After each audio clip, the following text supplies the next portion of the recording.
Maxi, s nejlepším týmem Evropy, porážka 1-4, tak jak jsi viděl ten zápas, zhodnotíš nám ho? No, my jsme věděli, tady my česká skupina, my dneska Karate jsou výborný soupeř.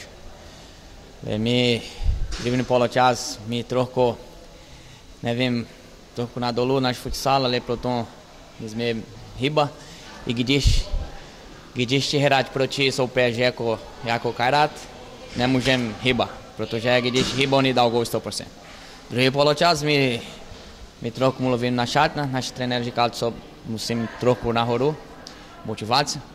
My druhý poločas, my začátek dobrý, potom my hrál futsal stejný, ale to je zpátky, protože já prohrál, ale teď mám ještě jeden zápas za pozici i musím pracovat, protože musím vyhrát.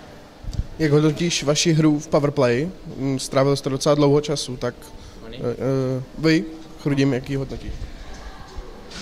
No, protože mi prohrávají zápas, mi musel dělat něco.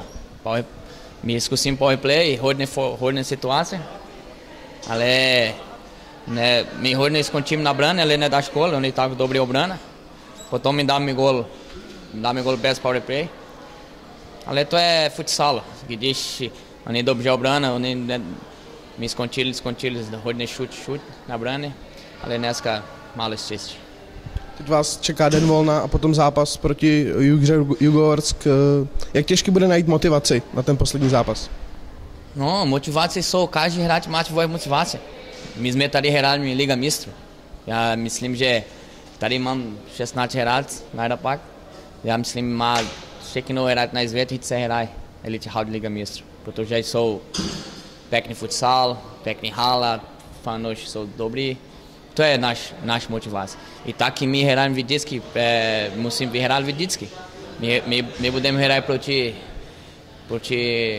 DTG, to je jako karate, musíme hrát, protože my tady všechno pracovat, všechno jsou profesionál. Musím dělat naši práci. Díky, Maxi.